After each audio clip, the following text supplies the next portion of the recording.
United States formally seeks the extradition of self-proclaimed appointed son of God, Apollo Kibuloy, who faces child sex trafficking and other federal charges overseas while standing trial for human trafficking and child abuse cases here in the Philippines. And from Kibuloy's looming extradition to a deepening row over China, Vice President Sara Duterte challenges Defense Secretary Gibo Chudoro to name the government officials who are siding with Beijing. The VP says, without names, even President Bongbong Marcos could come under suspicion. Good evening, you're watching Political Beat. I am Lourdes De Vera. The United States government has formally requested the extradition of Kingdom of Jesus Christ founder Apollo Kibuloy, the self-proclaimed appointed son of God. The request is linked to the sex trafficking and other federal charges he faces in the United States. And for the details, let's bring in our mobile journalist, Arles de los Santos. Arles, okay, paki-walk through tayo dito sa mga kaso na hinaharap ni Kibuloy pareho sa Pilipinas at sa US. Yes, Lord, ito ngang si Apollo Kibuloy, no, na self-proclaimed appointed son of God at tagapagligtas ng mundo ay nahaharap sa patong-patong na kaso dito sa Pilipinas maging sa Estados Unidos. No? Sa US, wanted itong si Apollo Kibuloy sa kasong sex trafficking of children, bulk cash smuggling at fraud and coercion dahil sa umunoy partisipasyon nito sa labor trafficking scheme. Ayon mismo sa Federal Bureau Investigator o FBI website na naglabas na ng wanted poster ni Kibuloy, dinadala niya umano ang kanyang mga church members sa US sa pamamagitan ng mga peking visa at pinipilit umano ang mga ito na mag-solicit ng donasyon sa umano'y mga bogus na charity. Pero ang katotohanan ay ginagamit ang pera para sa operasyon ng kanilang mga simbahan at suportahan o sustentuhan ang marangyang buhay ng kanilang church leaders. At ang mga miyembro na mahuhusay umano sa pag-solicit ng pera ay di umano'y pinipilit na pumasok sa mga peking kasal o kumuha ng mga mapandinlang na student visas upang magpatuloy ang kanilang paghingi ng tulong sa US sa buong taon. Habang dito naman sa Pilipinas ay nakakulong si Kibuloy sa Pasig City dahil sa alegasyon ng umano'y qualified human trafficking na walang piyansa at child abuse at sexual abuse na may kaugnayan sa pang-abus umano sa mga menor de edad. Nag-request na si Kibuloy ng house arrest sa mga kasong ito pero hindi yan pinagbigyan ng ating mga lokal na hukuman. Okay, yung formal request ay na-transmit na sa Department of Justice, Arles. Okay. Lord, tapos, go. Lord, ayon sa Arles. Department of Justice, sa ngayon ay wala pa daw silang nakukuhang impormasyon patungkol dyan. No? Ayon yan mismo kay DOJ spokesperson Polo Martinez. Pero kasi ang inaasahan natin dito, kung hihiling ang United States ng extradition request under the Philippine law, kailangan dumaan ito muna sa Department of Foreign Affairs and yun yung kanyang magiging first point of contact at later on ay pupunta na nga yan sa Department of Justice kung saan nga ayon sa kanila wala pa silang nakukuhang request patungkol dyan. Habang patuloy natin na hinihingi ang tugon ng Department of Justice kung ano nga ba yung sistema na mangyayari o susundin dito nga sa hiling na extradition kay Kibuloy. Arles, September of last year, nag-express na si Ambassador Romualdez na ang Washington ay nakahandang magpadala na itong formal diplomatic note. At ultimately, after passing through the diplomatic and official channels, ay ang Philippine government pa rin ang magdedesisyon kung papayagan ang extradition o hindi. Pero ngayon ba, Arles, saan ba nakadetain si Pastor Kibuloy? Sa ngayon, Lord, ay nakakulong si Pastor Apollo Kibuloy sa Pasig City. Dati sa Davao yan, pero later on, minove nga dito sa National Capital Region. At third, patungkol doon sa pwedeng ang pagbigyan yung request nito ng US sa extradition, meron kasing nakalagay doon sa extradition treaty sa pagitan ng gobyerno ng Pilipinas at ng US government na pwede yung temporary surrender natin na tinatawag, kahit pending pa yung kanyang mga kaso dito sa Pilipinas.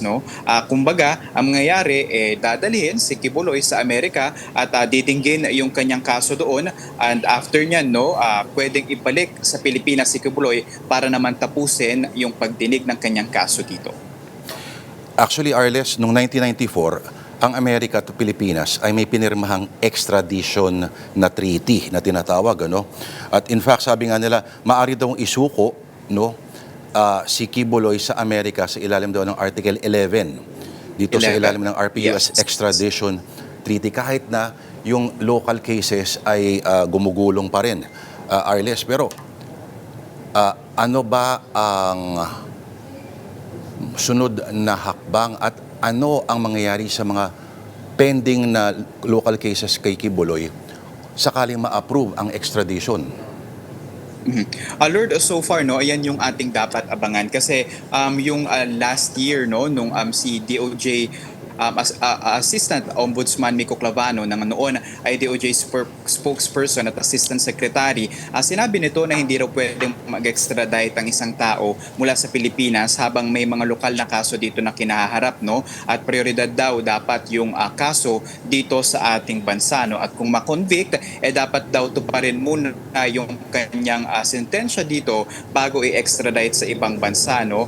Pero meron din kasing clause naman doon sa Supreme Court, no, sa Rules on Extradition Proceeding ng Pilipinas na dapat yung kaso ni Kibuloy sa Pilipinas at yung kaso niya doon sa US kung saan siya ipinapa-extradite ay dapat mayroong parehas na batas na nag-e-exist na nagbabawal dito. Pero kung may mga diplomatic channels na patuloy na dinidinig, syempre no, at tinatrabaho maging yung existence ng mga extradition agreement or treaty ng Pilipinas at US, posible pa din mangyari yung temporary surrender dito kay Kibuloy at dalhin ito sa Amerika. Alright. So, abangan ng susunod na kabanata.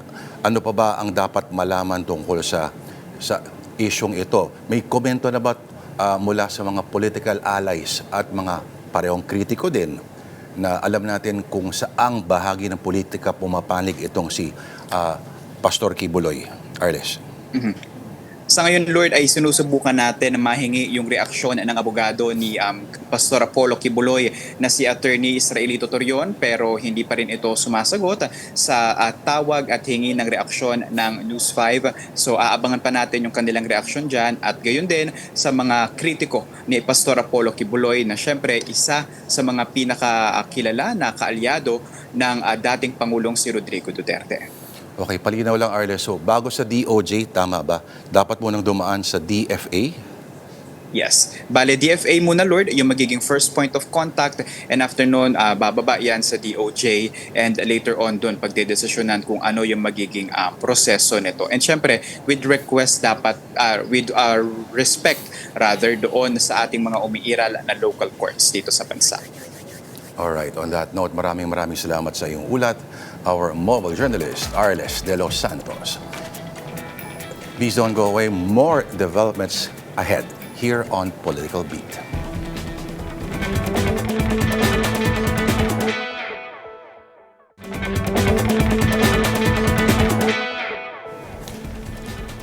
Vice President Sara Duterte is challenging Defense Secretary Gibo Chodoro to identify the government officials he claims are siding with China on its stance on the West Philippine Sea. To discuss the latest exchange between the two officials and other developments, we are joined by maritime security expert and retired Rear Admiral Romel Jude Ong. Welcome to Political Beats. Sir, maraming salamat po sa oras niyo, sir. Magandang gabi, Lord. Magandang gabi rin sa iyong viewers. Alright, sir. Interesting po, no? Kasi 5 days ago na yung artikulo niyo po ay lumabas sa Philippine Star. At meron po kayo na-identify doon na tinatawag na mga red zones at white zones. Yung red zones, ito yung kung saan naghahari po yung hard military power. Pero pagdating po to sa white zones, mukhang ito, saklaw nito, no? Yung sa civilian population, sa lokal na politika, etc. Pasok na pasok yata dito yung pag-uusapan natin, sir, at itong dalawang opisyal na ito. Ano po ang masasabi nyo rito, sir? Eksaktong-eksakto po yata, ano? Di ba merong kabiruan, Lord, na if it talks like a duck, and if it walks it must be a duck. Okay, so parang gano'n yung ano. But levity aside, seryosong seryosong usapan niya. Apo. Kasi kailangan natin i-realize na yung ating katunggali, yung Partido Komunista ng China, hindi naman to gumagalaw ng yung normal na galaw ng isang gobyerno. merong itong galaw na pailalim. And isa sa mga tinatawag nating tools of statecraft nila is how to undermine yung gobyerno ng kanilang katunggali. In which case, tayo yun. Apo. Meron namang pinag-uugutan yung sinabi ni Secretary Teodoro na meron talaga na sa panig natin, sa ating gobyerno, na medyo hindi interest ng Pilipino yung kanilang kinikilingan kundi interest ng ating katunggali sa West. Pero, okay, sir, bakit nga kaya, kung may identified na talaga, bakit po kaya hindi pinapangalanan o ginagawa ng paraan na as part of the counterintelligence na sinasabi po ninyo sa inyong proposal po, sir?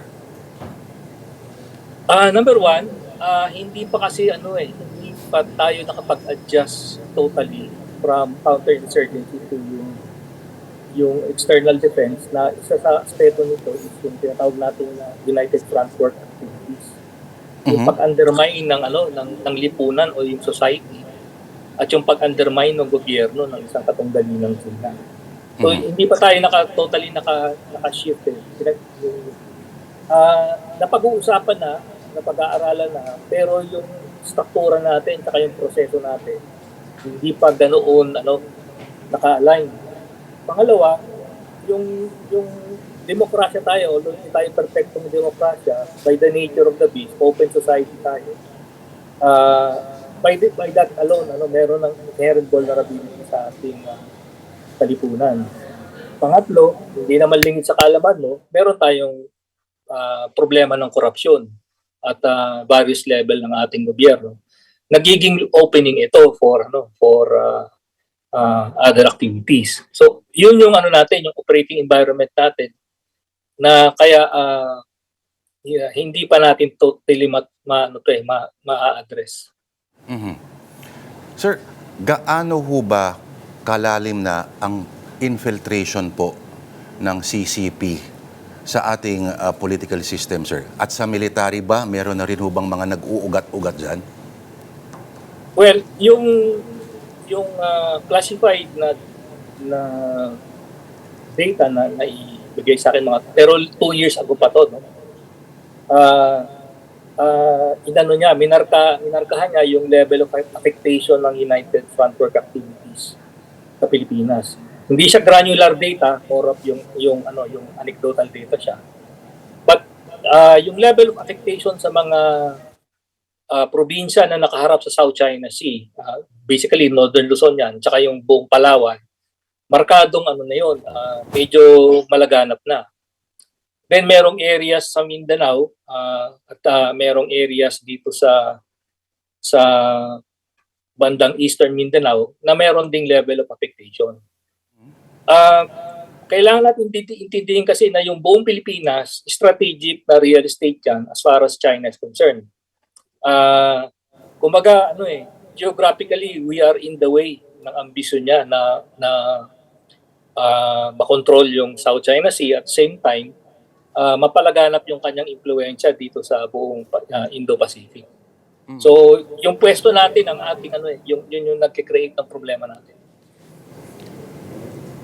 Safe ho ba sabihin, sir, halimbawa, sa ating legislatura, na yung iba ho nagtatanggol doon sa, kung naalala po natin, yung kiskisan po ng Chinese Embassy at ni Commodore Tariela, maari bang i-assume, sir, na yung mga ilang miyembro ng minority, halimbawa sa Senado, ay automatic na pumapanig na po sa China? Mahirap kasi based on pronouncement lang. So, I will use the way we frame it before sa intelligence would be, titingnan mo yung indicators kasi mahirap naman kumuha ng ebidensya kung actions lang o yung kasabihan lang. Hindi naman conclusive yun. Kumbaga, hindi mo pwede dalhin sa korte yun. Ang pwede lang natin tingnan is yung behavior, tsaka yung patterns of behavior, tsaka yung pronouncements niya. Tapos yung conformity niya dun sa narrative ng embassy o yung narrative ng Partido Komunista ng China. Hindi ko ba pwedeng daanin dito yung doctrine na if it talks like a duck, it is a Peking duck? Pwede yun siguro para para bigyan ng uwang, no, para sabihin, oy, maghulos dili tayo rito sa taong ito. Baka hindi na interest ng Pilipinas yung pinaglalaban niya, kundi ibang interest na. Opo. Ito, so, yung panawagan po ni Secretary Gibo Teodoro na ay mga government officials na pinagtatanggol ang stance ng China should resign. Pero na parang umami naman sila noon. Hindi ho ba? Tama naman. Siguro parang it's a fair warning to them. Baka kasi magkaroon pa ng ng reflection sila at magbago ng landas. So parang it's a fair warning. Tingnan nyo yung sarili nyo sa salamin kung tama pa ba yung yung tinutungtungan nyo na plataforma. At baka sakaling magbago pa. May kinalaman ba, sir, o may significant impact ba itong recent Okta survey na sinasabi na malaking majority ng mga Pinoy ay hindi pabor doon sa China pagdating sa usapin sa West Philippine Sea, sir? Well, in a way, yes, no? Pero dalawa kasi yung dalawa yung battle space, kumbaga, ng naratibo tsaka ng influensya. Yung iba yung general public, yung tayo, yung ordinaryong mamamayan, yung yung pananaw natin is yung trust rating ng China mababa. Okay? Tapos yung survey na dapat ba ipaglaban yung interest natin sa West Philippine Sea, mataas yun Okay? Pero iba yung wala pa namang ginawang survey at tingin ko hindi naman sila amin.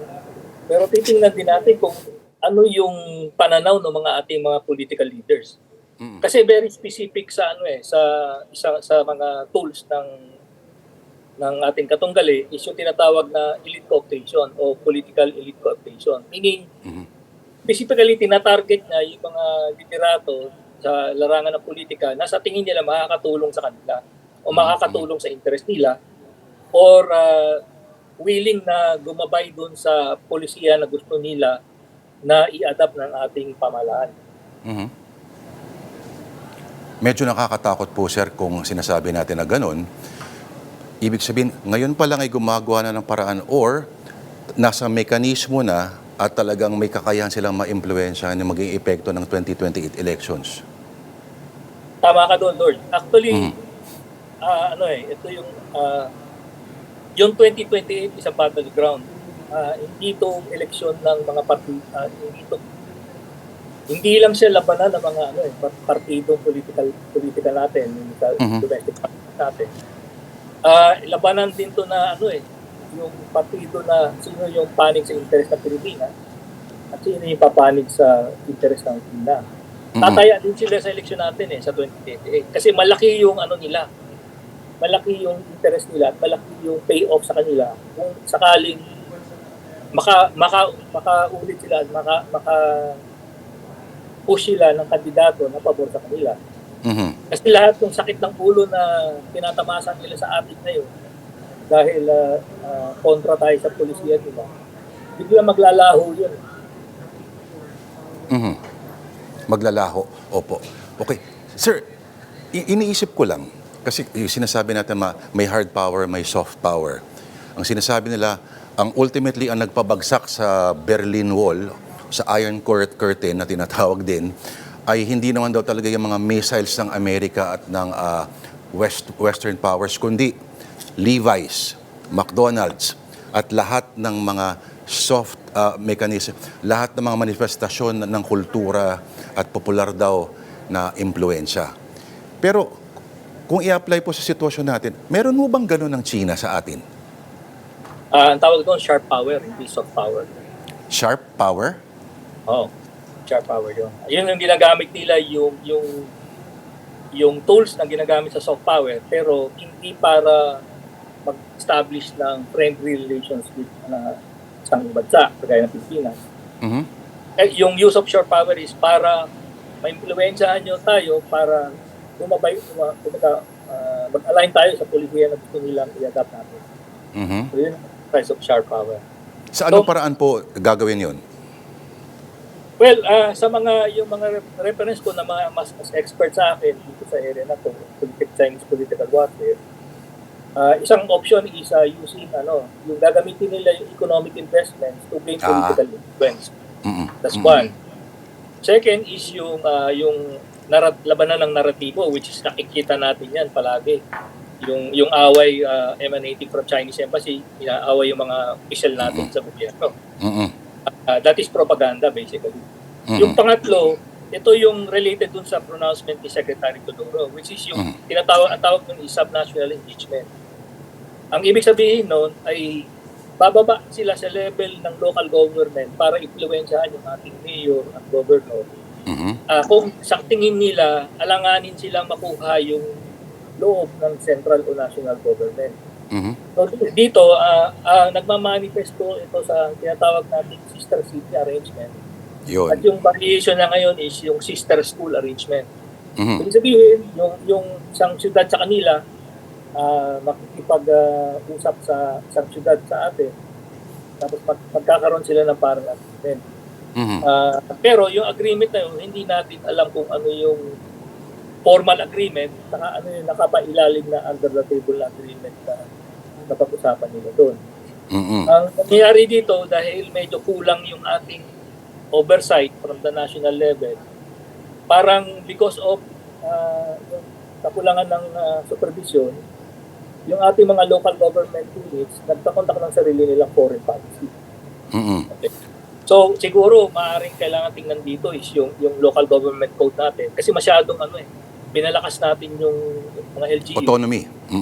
Oo, yung baka tingnan yung aspeto ng foreign policy kung baka masyado na bang kasi pinapayagan yung pinapayagan yung mga LGUs kung tanong sa Tama. investment. In terms of investments So nagiging loophole din yun. Di ba may ganyang chismis nga nun sa isang lalawigan sa norte, sir, na isa sa mga ibabaw na bahagi ng Luzon na sa mainland, di ba? Na chismis yung gobernador daw ay ahente na ng alam mo na, ng the Big C. Pero okay, sabi ninyo mag-ingat daw kasi yung mga poorly structured na mga deals, no, gaya nung sa oil, medyo delikado po ito. Sabi po ninyo, warning po ninyo, pupunta po ako kung mahahagip natin ng konti o kung may yung PAC Silica po, sakaling maituloy po yung usapan at magtayo na po dito ng mga facilities at magsimula na po magbungkal. Ano po ang epekto nun sa atin pagdating po sa ating relasyon sa ating big, burly, red neighbor? Okay, aminin ko hindi ganun kabisado yung PAC Silica na issue. Pero titingnan natin to sa larangan ng economic resiliency. Okay. Kasi ang nangyari over a period of decades, na centralize yung supply chain kay China. Opo. Kumbaga naging dependent, maraming bansa naging dependent sa China for certain critical supplies o critical na parte ng ekonomiya na umaasa tayo. So yung PAC Silica is an attempt to actually create an alternative supply chain na nakakawala tayo doon sa ating dependency sa China. Okay. So one of the areas dito, I think, maaaring mali ako, is yung sa semiconductors. Okay. Kasi nga, nagiging vulnerability yung nakakonsentrate kasi ang semiconductor industry sa Taiwan. Okay. So to mitigate yung vulnerability niya, ang logical strategy doon is to diversify yung sources of supply ng semiconductors. I think inattempt nila na dalhin yung capability na yon sa US. Hindi ko alam kung nag-traction yun, pero siguro ang tinitingnan ko sa itong reason para further diversify yung source of semiconductor chips. So that's only one. Opo. Titingnan din natin yung vulnerability natin in terms of, medyo labas na sa PAC Silica, yung vulnerability natin sa enerhiya. Okay? So meron pa tayong minanang issue dito sa National Grid. Tapos nahihirap, medyo kinakapos tayo in terms of political will in actually drilling for oil dito sa reed bank. Tapos hindi natin napansin yung ating renewable energy sector, malaki yung footprint ng China rito sa sa renewable energy. So kung isusuma total natin ito, whether deliberate or nagkataon lang, nagkakaroon tayo ng vulnerability within yung energy sector kasi nakadepende tayo sa kanila. Or meron silang impluwensya sa pinanggagalingan ng ating power. So isang area yon na dapat tignan. Isa rin yung food security, yung ating pinanggagalingan ng pagkain. Yung dating nakukuha nating isda sa West Philippine Sea, ngayon, nabibili natin sa China. So parang ironic yun. Binibenta sa atin pabalik. Binibenta sa atin pabalik. Prof, may tanong na ako, last na lang po ito. Kahit maiksi lang po, sa tingin niyo ho ba, lulusubin talaga ng China ang Taiwan? Eventually? As scheduled. Sa tingin ko hindi naman within yung next few years. Pwedeng ang long-term solution nila dyan is political. Meaning, meron naman partido sa Taiwan na pro-China. So, pwede nilang antayin. Correct. Kung talagang kating-kating na sila, talagang galit na galit sa Taiwan, ang most likely niya would be a blockade. Which is, makikita mo, pinagpa-practicean nila eh. Yes, oo. Pa-blockade nila. Yung blockade nila, either a naval blockade or ikakahon nila yung Taiwan, yung magpapaputok sila ng missile para iwasan ng ibang bansa makipag pumunta ng Taiwan at same time mapaktado yung maritime trade niya kasi kailangan din ng Taiwan ng yung barko para dumaong doon para yung mga goods makapasok. So it would be in the form of a form of blockade na mangyayari doon. Yun yung pinaka doable, kumbaga, na it will not involve kinetic action na will escalate to yung traditional type of conflict. But Sir, ang titingnan lang natin dito, tatamaan pa rin tayo dahil yung dito sa Batanes, malapit sa Taiwan. Sir, kukunin ko na rin pagkakataon na ito, no? Itong past few years, past few months, lagi umuugong palagi na, ay nako, hindi si Xi Jinping ilang buwan na hindi nagpapakita in public. Sabihin lang po natin, kunyari na may sumundo na po sa kanya, no? Na hindi po, sabagay, hindi sila niniwala, ano? Iba yung nila. Mag-iiba ba yung relasyon ng China sa rehiyon kung may ibang umupo na chairman po ng CCP? Alam mo, Lord, malaking posibilidad magbabago. Talaga? Kasi, ang benchmark ko kasi ng start ng gulo natin, 2012 eh. Correct. Yung 2012, hindi lang yun yung Scarborough Shoal standoff yung benchmark doon. Yun din yung time na dahan-dahan ang mga nag-ascend to power sa CCP. So, nagkatainingan yun eh. Nagkasabay yun. And mula noon, yung gulo na, actually, hindi naman sa Pilipinas lang, sa region, even sa ibang parte ng mundo, we can attribute to yung term ni CCP. Tama. Alright. So, on that note, nako, this deserves a longer discussion, hopefully with chilled drinks. Maraming salamat po sa iyong panahon. Maritime Security Expert and Ateneo School of Government Professor of Praxis and retired Rear Admiral Romel Jude Ong. Thank you, sir. Mabuhay po kayo, sir. Maraming salamat. Alright. Don't go away. Don't file a motion to leave just yet. We're gonna take a quick breather and we'll return before the next manifestation.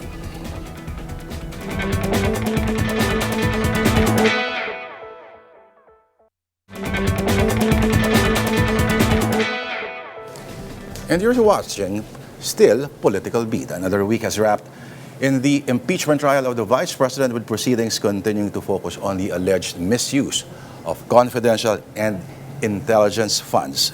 As the prosecution prepares to present two key witnesses who handled the release and disbursements of those funds, what could their testimonies mean for the case, and how does the recent Supreme Court ruling affect the trial moving forward? Joining us now tonight is one of the busiest persons on that floor, the impeachment court's spokesperson, Attorney Reggie Tongol. Thank you very much, Attorney, for your time. Ikaw ba'y nakatulog na? Maraming salamat, Lord. Yes, nakahabol na ako ng tulog kanina. And thank you again for visiting us live in the studio. Yeah, it's always a pleasure to be here. Alam ko pwede ka manood ng Odyssey sa pagkakataong ito, pero gaya yata ni Attorney Laura, hindi ka rin makakuha yan ticket eh. Okay, so gusto ko lang tanongin itong mukhang sa lahat ng mga nag-cover, no, parang walang nagbigay ng attention masyado doon sa issue ng stipulation ng mga acknowledgement receipts. Pero gaano ba ito ka-significant? Pero, sorry, okay, bago tayo pumunta dyan muna, no? Sinabi mo na, okay, dahil sa ruling ng Supreme Court, Attorney, so the House has full responsibility, full authority. Kayo na yung may hawak talaga.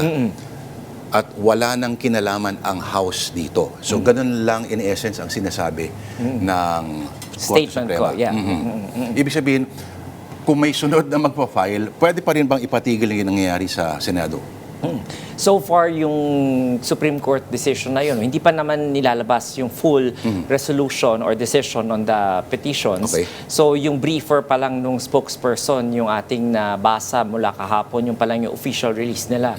So makikita doon sa briefer na yun that it was already dismissed because of the moot and academic. Kasi nga, nag-umpisa na daw yung proseso dito sa impeachment proceedings, and the impeachment court already took jurisdiction of the matter. So, ibig sabihin lang nun na yung jurisdiction ngayon ng court is unassailable already. Hindi na pwedeng questionin in the future kasi nga andito na tayo, pag sinabi mo kasing dismissal on the merits, so merong pag-uusap or merong discussion yung Supreme Court dun sa merito. Pero pag sinabi mo dismissal based on moot and academic, walang pagdidiscuss ng merito. So ibig sabihin, walang declaration na yung Korte Suprema regarding sa validity or invalidity of the proceedings before the House of Representatives. However, that is the mere accusatory phase, and now we are in the adjudicatory phase. And as I said before, the Supreme Court petitions did not involve the Senate. So hindi sila impleaded doon as a respondent because it was totally questioning the procedure within the House of Representatives, not the Senate. Like ito last year. Yes. O yung infirmities supposedly sa proseso. Pero di ba pwedeng i-argue din, parang i-argument kayo na, nandito na sa Senate eh. Pwede ba yun?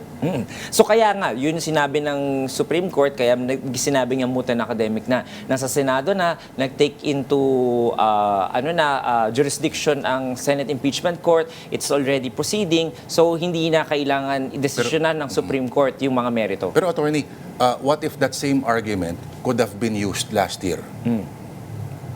I think yun din yung mga ginagamit na argument last year, no?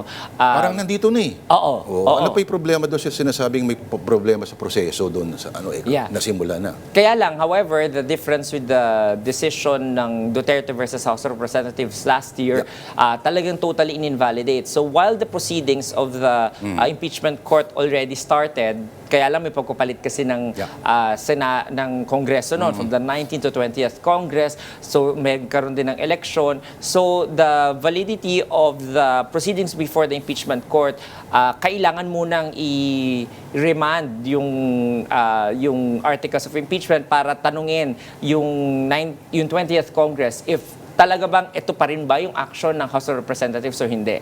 Ngayon kasi walang gano'n na nangyari na pagpapalit ng Kongreso. This is the same Congress which filed the articles of impeachment at dumating dito sa impeachment court natin. So nung time na yon nagkaroon ng interregnum because the Senate Impeachment Court was waiting for the certification from the House of Representatives and the new appointment of the House prosecutors kasi marami sa mga House prosecutors noon hindi na nanalo or tapos na yung termino.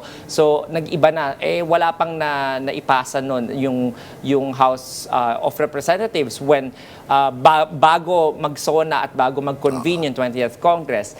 And lumabas na bigla yung desisyon ng Supreme Court before the SONA and before the convening of the 20th Congress. That's why when the impeachment court convened after the decision of the Supreme Court came out, it just merely archived the matter for the meantime, pending the resolution of the motion for reconsideration, which was denied naman this year and was finalized already na talagang baliwala yung unang articles of impeachment na yun.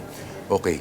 Ang huli kong yatang narinig na gumamit ng interregnum sa isang casual na conversation ay si Blas Ople. Okay. Si Blas, Yung kaibigan ni Lara. The late, great Blas Ople. O, isa lang sa mga pinapayagang senador na manigarilyo sa Senate Hall. Okay, so this week, 3 araw, isang witness at okay, interesting din yung mga yung mga nagka-come up na mga questions mula sa mga senator judges. Interesting din, of course. Alam ko, hindi ka pwede mag-comment doon sa mga ilang senador na mga judge na sabihin na natin na hindi na tinatago ang kanilang, kumbaga, affiliations, ang kanilang leanings, kumbaga, no? So, are we on track? Binigyan ng 30 days itong article na ito. Are we on track ba o medyo late na? Itong Article 1 na to, merong 31 days para i-take on yung presentation ng evidence ng House Prosecution Panel with their 27 witnesses. So far, we are still on track because remember that we saved like a few days when Article 4 was finished earlier at dahil sa pag-drop ng mga ilang mga witnesses. So hindi nila naubos yung buong 11 days. So technically, on track pa rin tayo kasi nga nasa pang 13th day pa lang tayo if you consider all the hearing dates. At yung mga witnesses na iuupo nila, nakaschedule sa Lunes si Sailin Del Campo at sa Tuesday naman, nakaschedule dyan yung si Marivic Pareja to testify on the House of Representatives na mga proceedings doon, no, yung House Justice Committee at yung mga tungkol sa TSN na pina-judicial notice. And then sa third day, sa Wednesday naman, tinawag dyan yung mga special disbursing officer na dating empleyado ng DepEd at OVP. That's why the House Prosecution Panel in their press conferences, they are classifying them as hostile witnesses, possible hostile witnesses. So yun yung mga mangyayari next week. So medyo puno tayo next week. If you look into the testimony of si Mr. Wamil, no, medyo madugo yung authentication and identification of documents because he's one of the most important witnesses for Article 1 to prove na merong notice of suspension at saka merong AUM na in-issue. And the next witness will now prove the next step in the COA procedure, which is the issuance of the notice of disallowance. So, tatanungin ulit siya, bakit from notice of suspension ay nagkaroon ng notice of disallowance? Weren't there any supervening compliances from the OVP and the DepEd? And if ever meron, ano yung mga dokumento and ano yung ginawang basehan ni Ms. Del Campo para still to issue the notice of disallowance. And also, of course, again, identification and authentication of the documents that she used in order to issue that notice of disallowance. Napakalaking issue lagi nung validation, documentation, etc. Merong isang interesting akong nakita na nasasayangan ako na hindi pinayagan ng presiding officer. Nung sinubukan ni Attorney Michael Powa na i-explain yung kanyang presence doon sa supposed meeting na nangyari. No?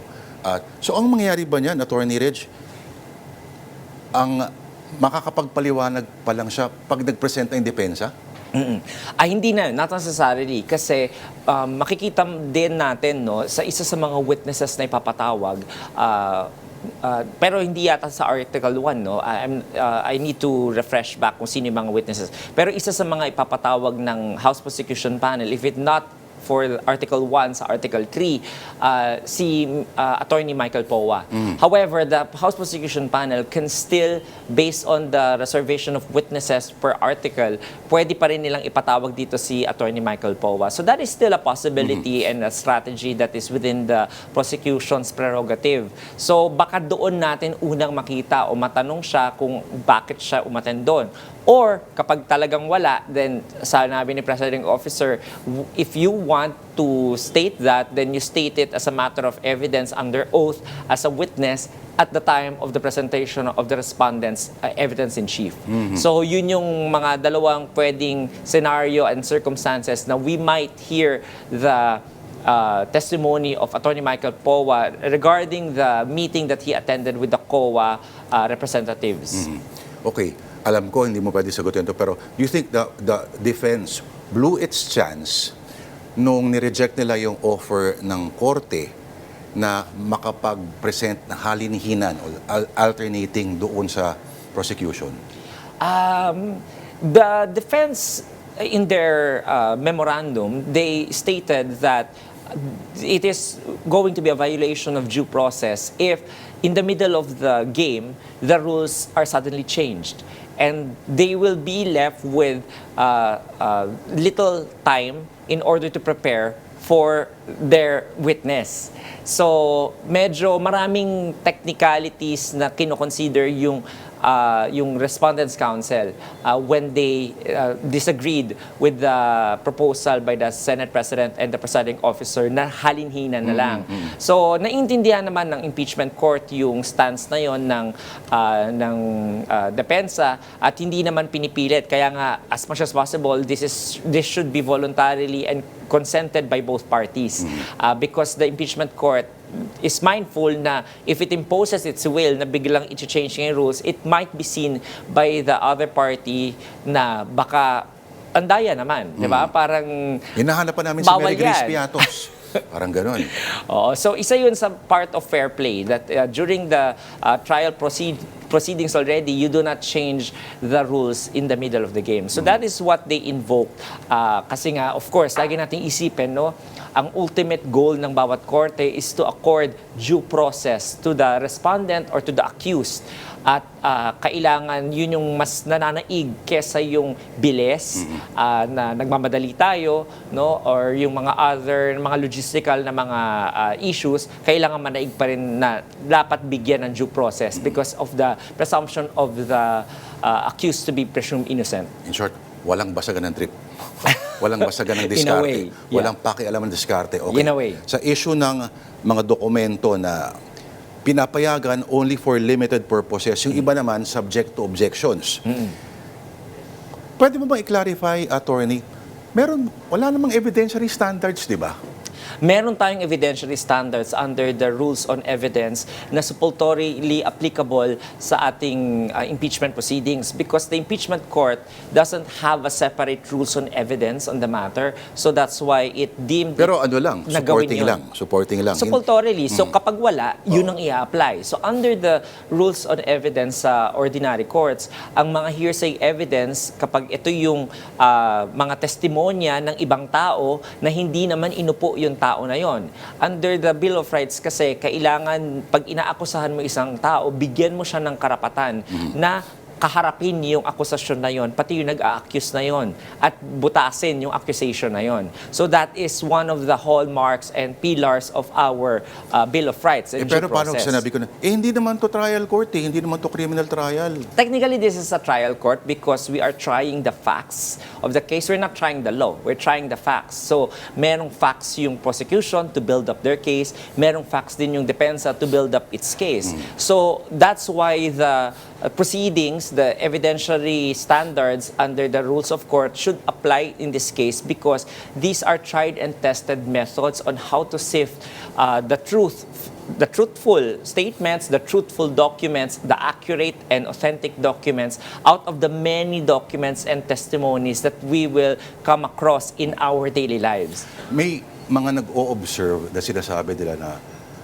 parang sa states, halimbawa, no, yung sa Senate, sa Amerika, ang ginagamit nilang term pag may impeachment ay impeachment managers. Hindi ginagamit yung prosecutors at yung mga defense ganyan kasi hindi naman, I think iniingatan nila na maimpluwensyahan ng lingwahe yung nature nung ano, no. Agree mo ba kayo? Na parang sa susunod, medyo civil ba, medyo criminal ba? oo, no? kasi agree ka ba na siguro sa susunod magkaroon siya ng sariling tawag? Actually, when we read the Senate impeachment rules, it was almost 80% lifted from the rules of the US Senate, no? So, medyo hodgepodge siya kasi the other 20% hinaluan ng mga terminology at saka ng mga concepts in Philippine law. So, kaya I think one of the things na gustong gawin ng Senate President and the presiding officer after this impeachment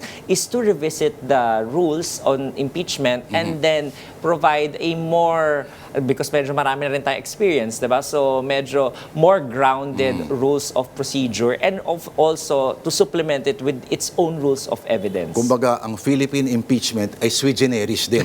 Yes. Kumpara sa lahat ng impeachment sa ibang bansa. Yes, yes. And under the Constitution kasi, it is the whole prerogative of the Senate to adopt its own rules. So kahit anong klase ng rules pwede nilang i-adopt under their plenary powers as a Senate. So sa Monday, ano asahan natin, Attorney Reg? Asahan natin sa Monday, no, yung continuation ng testimonya ni Ms. Del Campo.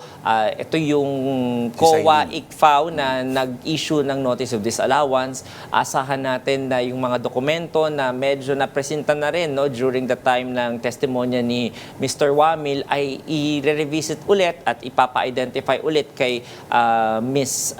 Del Campo, and also papa-explainin siya tungkol dun sa kanyang mga findings on the Notice of Disallowance. Basta And then, mahalaga, Attorney, hindi namin kailangan panoorin yung isa-isang mamarkahan. Oo, yung sa AR ng defense. Well, but pinayagan naman ng impeachment court yung representative documents. So ibig sabihin, hindi lahat pero representative lamang Dami nun, doon. 800 plus. Yes. Mamamatay tayo. And a summary and a tabulation, alala mo, no, pinayagan din ng impeachment court na magkaroon ng gano'n. Last question, Attorney Reg. Anong metrics mo, ang metrics ng korte at ang buong communications apparatus kung successfully ba na i-communicate ninyo yung mga nangyayari sa tao? Hindi po sa media, pero sa tao talaga. Isa sa mga metrics namin ay yung tinitingnan namin yung paano ine-explain ng iba't ibang panig yung gawain ng impeachment court. Naiintindihan ba nila yon?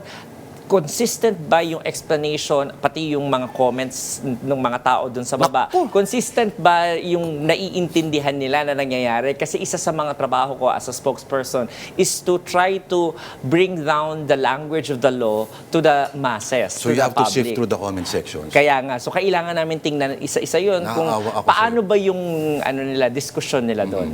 At kung mas maraming diskusyon, mas nakakatuwa kasi that is proof na our democracy is alive. So, syempre, more information is better than no information. Correct. Basta wag ka lang one-sided. Tama. Yun ang importante dahil as impeachment court, kailangan patas tayo, both sides kailangan ipakita natin. Right. On that note, thank you sa pagdalaw sa amin dito. You came all the way from Quezon City, pero sana walang traffic mamaya. Wala Thank naman. you. Impeachment Court spokesperson, Attorney Reggie Tongol. Thank you. sir. Thank you. All right, buhay ka at happy weekend. Happy weekend. Advancing sa'yo. All right.